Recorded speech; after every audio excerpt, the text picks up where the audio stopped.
안녕하세요. 반갑습니다. 성경을 하루 한 장 내지 두 장 읽어서 성경을 통독하는 프로그램 이 방에 찾아오신 여러분들을 주의 이름으로 환영합니다. 성경을 하루 한 장 한 장 읽으면 좀 더 깊이 묵상할 수 있고, 깊이 묵상한다고 하는 것은 하나님의 마음을 더 세밀히 알 수 있다는 장점이 있습니다. 그 하나님의 말씀을 그렇게 깊이 묵상하면서 깨달은 말씀을 실천에 옮기는 것, 그것이 주님과 더불어 동행하는 것 아니겠습니까? 주님의 마음을 알고 세상의 가치관이 아니라 하나님의 말씀으로 가슴을 채워서 그 말씀을 실천하는 삶, 그것이 주님과 동행하는 삶이라면 모든 성도가 마땅히 이 길을 걸어야 되는 줄로 믿습니다.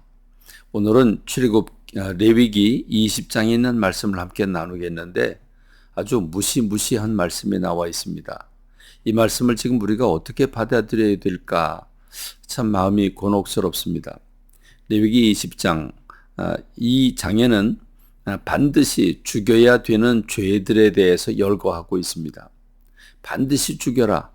반드시 공동체의 거룩함을 위해서 하나님의 나라를 도전하는 행위들에 대해서 하나님께서 반드시 죽여야 되는 죄들을 열거하고 있는데, 여러분, 그것이 오늘 우리와 좀 거리가 먼 것도 있지만 거의 우리의 삶 속에 있음을 우리가 알고 됩니다. 두렵고 떨리는 말씀으로 받아야 될 것입니다. 1절로 5절에 있는 말씀에는 그의 자식을 몰록에게 주면 반드시 죽여라 라고 말씀하고 있습니다. 이 몰렉이라고 하는 것은 특별히 가나안 사람, 그 중에서도 암몬 사람들이 섬기는 신인데, 그 신에게 제물을 짐승 제사를 드리지 않고 인신 제사를 드려왔습니다. 바로 이것을 가리킵니다. 자식을 하나님이 주신 선물이고 하나님 나라를 위한 일꾼으로 키우라고, 그래서 세상을 이어갈 그 자녀인데 그 자녀를 몰렉이라고 하는 우상에게 인신 제사로 드리는 것입니다. 그것도 그 아이들을 불태워 우상을 위해서, 우상 숭배를 하기 위해서 불태워 죽이는 것을 의미합니다. 여러분, 이것은 생명의 주인이신 하나님께 대한 도전, 하나님께 대한 대적함이 아니겠습니까? 그러므로 하나님께서는 이스라엘 백성들에게 자식을 낳으면 난 지 8일 만에 할례를 받게 합니다. 할례라고 하는 건 하나님의 자녀가 되고 하나님의 백성이 되었다고 하는 증표가 아니겠습니까? 이렇게 하나님이 주신 하나님의 자녀들이고 하나님의 백성들인데, 그들을 우상에게 그 제물로 불태워 죽인다고 하는 것은 참 말로 표현할 수 없는 천인공노할 일이 아니겠습니까?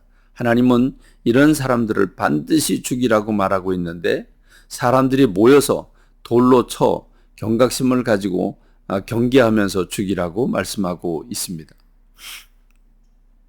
그런데 여기엔 한 가지 더 추가되는 게 있습니다. 만일 이렇게 몰렉에게 자식을 주어서 불에 태워 죽이는 사람들이 있음에도 불구하고 그걸 방임하거나 못 본 채 하는 사람들, 그 지역 사람들까지도 하나님께서는 친히 치리하시겠다고 말씀하고 계십니다.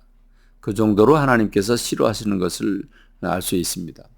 그런가 하면 또 하나님이 두 번째로 접신한 자, 박수무당, 그러니까 남자든 여자든 죽은 영혼을 불러내어서 그 접신하게 하고, 우리가 어떻게 살아가야 되는지 점을 치고 그들에게 묻고 하는 이런 행위들, 하나님은 이런 사람들을 반드시 죽여야 된다고 말씀하고 있습니다. 그렇습니다.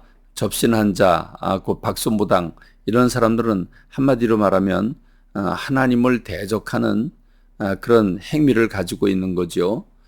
다시 말하면 하나님이 아닌 엉뚱한 죽은 조상들의 신을 찾으면서 그들과 더불어 영매 역할을 하고, 그래서 사람들의 영을 무너뜨리고 혼란케 하는 이런 사람들을 하나님께서 그냥 내버려 두지 말고 반드시 죽여서 그 사회의 모든 악을 제거해야 된다라고 말씀하고 있습니다.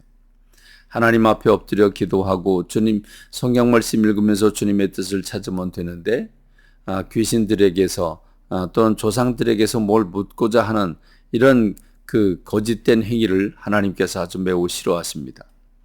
그런가 하면 또 아버지와 어머니를 그 누구든지 자기 아버지와 어머니를 저주하는 자는 반드시 죽이라고 말씀하고 있습니다.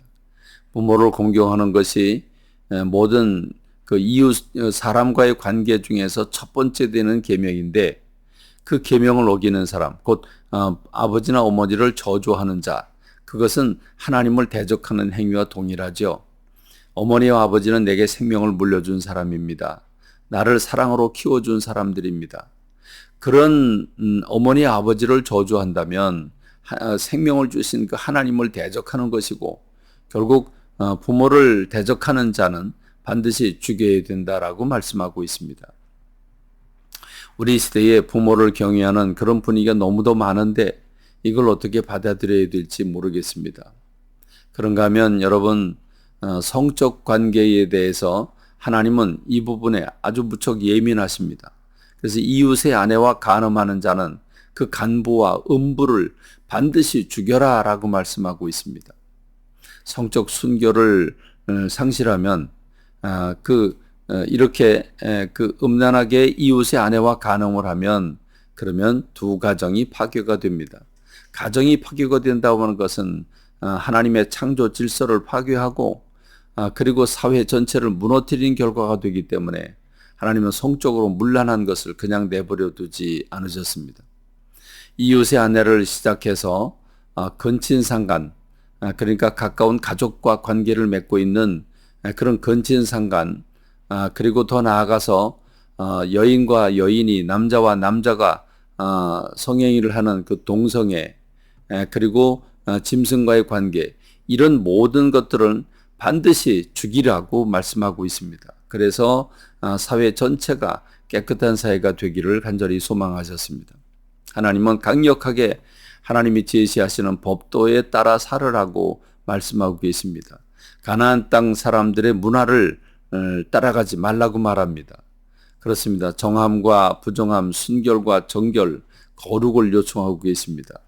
그렇습니다. 오늘 우리가 사는 세상을 본받지 말고 하나님의 말씀을 따라 살라고 하고 있는데 여러분 하나님의 말씀을 얼마나 묵상하고 하나님의 뜻을 얼마나 찾고 있으며 그것을 실천하기 위해서 얼마나 노력하고 계십니까?